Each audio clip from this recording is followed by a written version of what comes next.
Donc bonjour à tous. Donc, on va effectivement aborder aujourd'hui le sujet de la protection des majeurs vulnérables.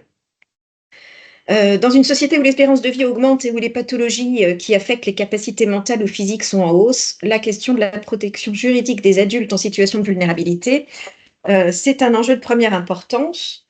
Maladies, handicap, accidents, dégénérescences liées à l'âge peuvent altérer les facultés d'une personne et la rendre incapable de défendre ses intérêts. Et le juge peut alors décider d'une mesure de protection juridique par laquelle une autre personne va être désignée pour veiller sur les intérêts de la personne vulnérable. Cette désignation, elle va s'articuler autour de trois principes fondamentaux: le principe de nécessité, le principe de subsidiarité et le principe de proportionnalité. D'abord, le principe de nécessité. Toute mesure de protection juridique doit être fondée sur une altération des facultés personnelles du majeur concerné. Donc, il ne peut pas y avoir de protection sans justification médicale. Donc, on va voir un petit peu plus tard aborder la question du certificat médical, qui est évidemment la pierre angulaire de toute demande de protection d'un majeur vulnérable. Deuxième principe, c'est le principe de subsidiarité. La protection, elle doit être la moins restrictive possible. Le juge va toujours privilégier les aides les moins contraignantes.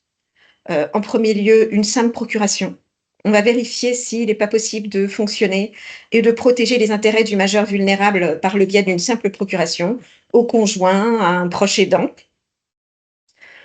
Ou les mandats de représentation future. Les mandats de représentation future, c'est désigner par avance. Voilà, on peut tous désigner par avance une personne qui sera chargée de protéger nos intérêts euh, si un jour on n'est plus en capacité de gérer nos biens. La mesure de protection, elle va être envisagée que si on estime que le majeur ne peut plus être protégé par ces méthodes qui sont moins restrictives. Le troisième principe, c'est le principe de proportionnalité. La mesure de protection ne doit jamais aller au-delà de ce qui est strictement nécessaire.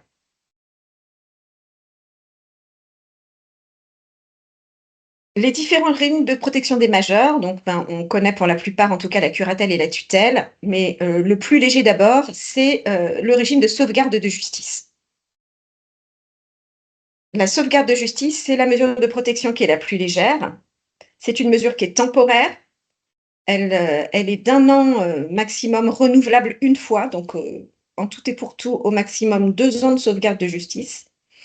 C'est réversible à tout moment et c'est adapté aux situations d'urgence ou aux situations générales transitoires, c'est-à-dire quand on est dans l'attente du rétablissement de la personne à protéger.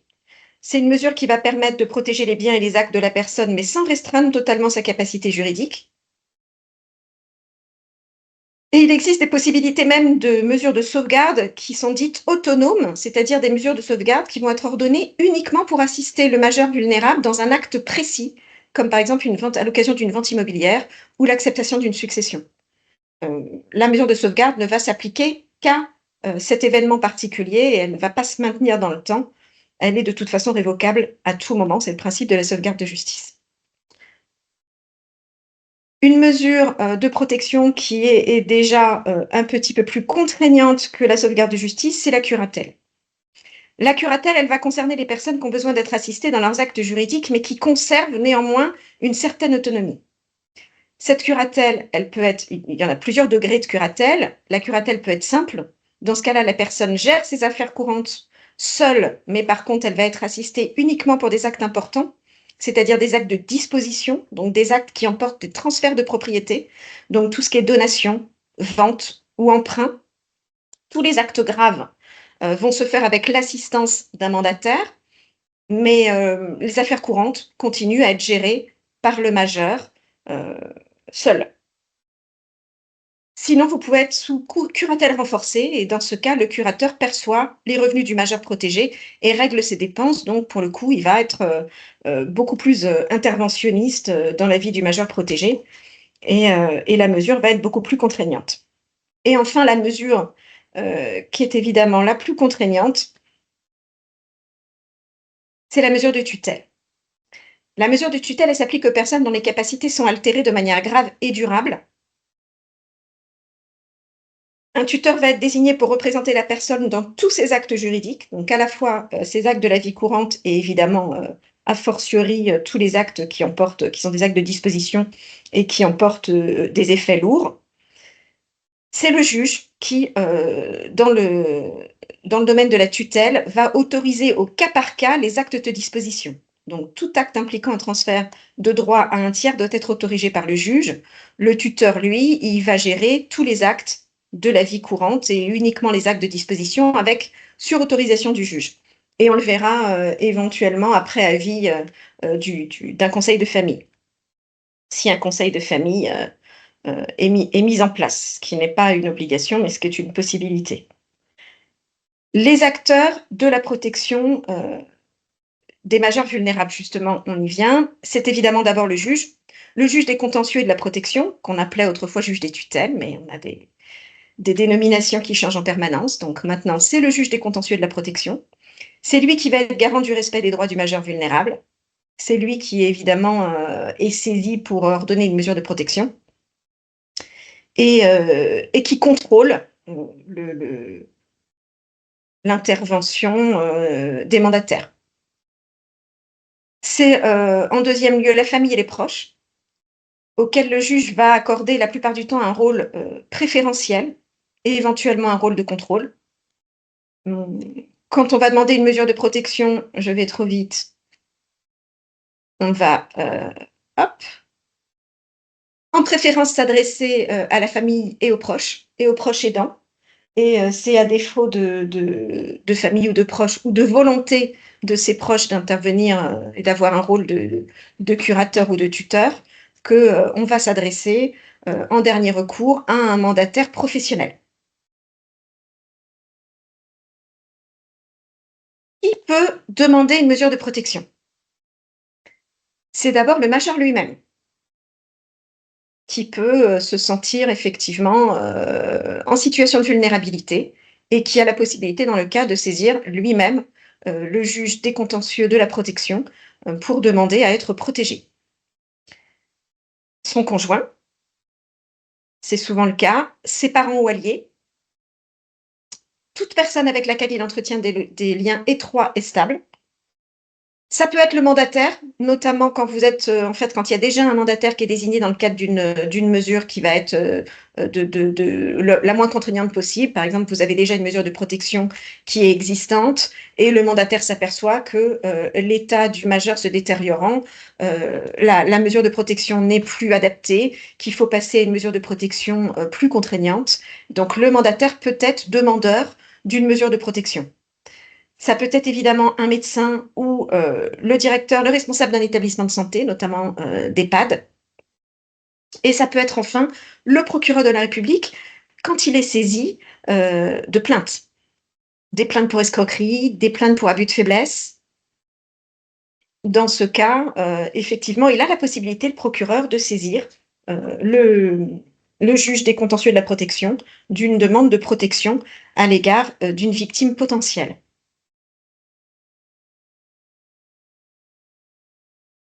Comment demander une mesure de protection? Par requête.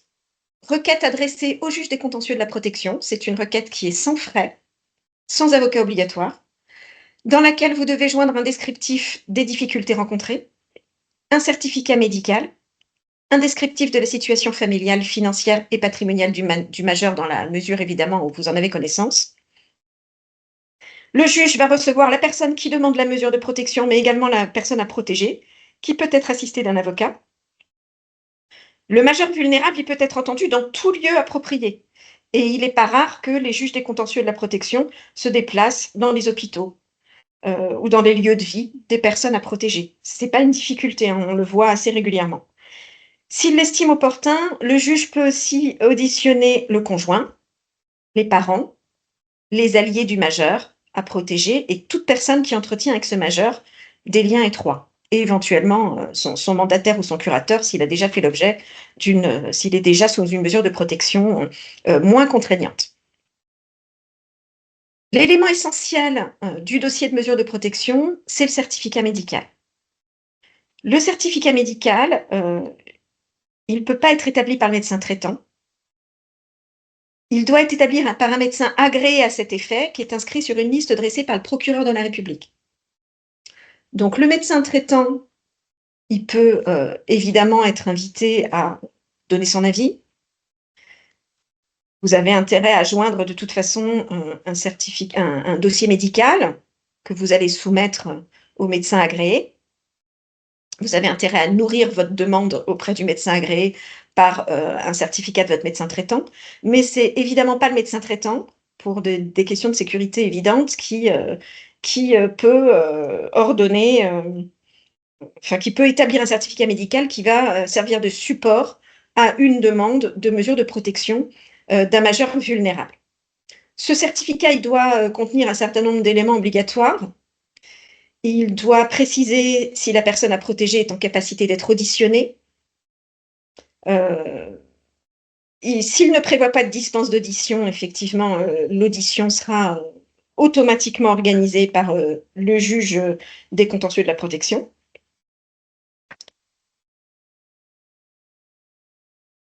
Et si la personne vulnérable refuse de rencontrer le médecin, ce qui arrive quand même assez régulièrement, puisque peut y avoir quand même une réaction assez violente à une demande de placement sous protection, vous devez quand même saisir de toute façon ce médecin agréé, mais il a la possibilité de rendre un certificat sans rencontrer la personne vulnérable, à la condition évidemment d'étayer son avis par un certain nombre de documents médicaux objectifs.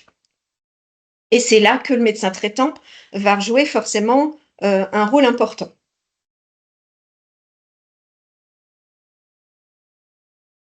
Le curateur ou le tuteur est-il rémunéré? S'il s'agit d'un mandataire judiciaire, oui. Ces mandataires judiciaires, ils vont être au choix, soit un service qui est autorisé par le préfet du département, soit une personne physique agréée par le préfet également pour exercer à titre individuel, soit le préposé d'un établissement de santé ou médico-social désigné par son établissement pour exercer spécifiquement cette activité. Ce mandataire, dans ce cas, il perçoit une rémunération qui repose sur 3 niveaux. C'est une rémunération qui est fixée de manière réglementaire. C'est les coûts des mesures de protection qui sont calculés en fonction d'indicateurs tenant compte notamment de la charge de travail liée à l'exécution des mesures, mais aussi le lieu de vie de la personne. La rémunération n'est pas la même selon si vous êtes en région parisienne ou si vous intervenez au fin fond de la Creuse. Une participation les ressources également, évidemment, de la personne à protéger sont prises en considération. Une participation de cette personne protégée va être exigée en fonction de ses ressources, mais évidemment plafonnée dans le cadre d'un barème réglementaire. Et vous pouvez également bénéficier subsidiairement d'une aide de financement public. C'est la personne protégée qui participe au financement du curateur ou du tuteur. Voilà, en principe, c'est pas sa famille, c'est pas son conjoint. C'est censé être prélevé sur les revenus de la personne majeure vulnérable. Avec évidemment des plafonds, et si les revenus ne dépassent pas le montant annuel de l'allocation adulte handicapé, dans ce cas-là, il y a une exemption de participation. À titre d'exemple, pour un revenu annuel de 20 000 euros en région parisienne et sur une intervention classique qui ne nécessite pas de grosses opérations, la participation, elle va s'élever à hauteur de 70 euros par mois. Il y a un complément de revenu qui peut être accordé au mandataire en cas de tâches complexes à réaliser, par exemple le règlement d'une succession, la vente d'un bien, mais c'est uniquement après avis du procureur ou après autorisation du juge du contentieux de la protection. La mesure de protection, elle peut être exercée à titre gratuit, par contre, si elle a été confiée à un membre de la famille, donc à un conjoint ou à un allié, à un parent ou à un proche. C'est pas systématique, elle peut être réalisée à titre gratuit, mais elle peut être rémunérée. Le juge des contentieux de la protection ou le conseil de famille peut autoriser le versement d'une indemnité à la personne chargée de la protection. Le conseil de famille, c'est une assemblée de parents ou de toute personne qualifiée qui vont être chargés, sous la présidence du juge des contentieux de la protection, d'autoriser certains actes importants accomplis au nom de la personne sous tutelle. Donc le conseil de famille, il n'est pas obligatoire, mais vous pouvez le mettre en place. Et c'est effectivement intéressant parce que ça permet d'avoir un niveau de contrôle supplémentaire et un niveau d'encadrement supplémentaire du majeur vulnérable. L'indemnité de rémunération de la personne, enfin du mandataire professionnel ou non professionnel, en l'occurrence du mandataire non professionnel, excusez-moi, va dépendre de l'importance des biens à gérer. Donc, si la personne protégée dispose d'un patrimoine important, par exemple, ou d'une difficulté particulière dans l'exercice de la mesure, vous allez pouvoir fixer une rémunération qui va être plus ou moins importante, mais qui évidemment doit être validée par le juge, par le conseil de famille s'il y en a un, et par le juge. Quel contrôle peut-on avoir sur l'action du tuteur ou du curateur? En cas de désignation d'un conseil de famille, ce conseil de famille peut à son tour désigner ce qu'on appelle un subrogé tuteur ou un subrogé curateur, en la personne de n'importe lequel des proches du majeur vulnérable, en général le conjoint ou un parent proche, qui va avoir pour mission de surveiller le tuteur ou le curateur, le curateur ou le tuteur professionnel devra informer ce curateur ou tuteur subrogé de tout acte de disposition qu'il ferait au nom du majeur vulnérable. Donc, tout acte de disposition, c'est tout acte qui emporte un transfert de propriété. Et le curateur ou le tuteur subrogé devra évidemment alerter le juge en cas d'irrégularité. Mais même sans avoir désigné de tuteur ou de curateur subrogé, le tuteur ou le curateur doit rapidement établir un inventaire des biens de la personne à protéger, du majeur à protéger. Soit il le fait sous seing privé, mais dans ce cas, il doit s'entourer de 2 témoins, qui sont en général la famille, le conjoint. Mais la plupart du temps, il va le faire pour effectivement éviter toute contestation. Cet inventaire, il va le faire par un notaire ou par un commissaire de justice. C'est une première étape qui va permettre quand même de sécuriser à minima le patrimoine de la personne vulnérable et s'assurer qu'il n'y aura pas de détournement par un mandataire qui serait malhonnête. Cet inventaire, il est évidemment immédiatement transmis au juge et il doit être fait dans un délai très court à partir de la mesure de protection. L'autre niveau de contrôle, c'est évidemment un compte de gestion qui doit être établi annuellement et qui doit être transmis soit au subrogé tuteur ou au subrogé curateur que nous avons précédemment évoqué, soit au tribunal. Alors, s'il n'est pas transmis au juge, il est transmis au directeur des services du greffe judiciaire qui, chaque année, va procéder à une vérification des revenus, des dépenses et des placements avec tous les justificatifs afférents qui doivent être produits par les tuteurs et curateurs, en cas de curatelle évidemment renforcée. Et s'il ne valide pas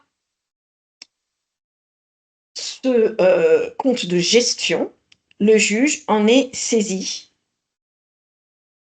pour évidemment apprécier les éventuelles irrégularités que ce compte de gestion pourrait laisser apparaître. Il faut savoir qu'en cas d'opérations qui peuvent être parfois complexes, le juge, enfin vous pouvez tout à fait demander au juge de désigner ou de nommer un expert comptable pour venir assister le curateur, le mandataire professionnel dans l'établissement de son compte de gestion. Évidemment, je n'ai pas besoin de préciser qu'en cas de mauvaise gestion, le mandataire peut être condamné à dommages et intérêts et surtout à un certain nombre de sanctions pénales. Donc voilà pour l'essentiel du placement des majeurs sous mesure de protection. Une précision quand même sur les voies de recours.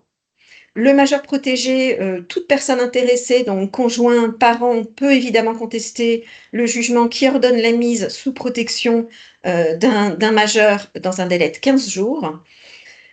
Et dès avant, évidemment, le majeur protégé, le majeur vulnérable qui, s'opposerait à sa mise sous protection, a intérêt à se saisir de l'entretien avec le juge, qui est en principe obligatoire, à moins qu'il ne soit, déclaré par certificat médical dans, l'impossibilité, de participer à un tel entretien, c'est-à-dire quand véritablement on est dans des cas de démence, hein.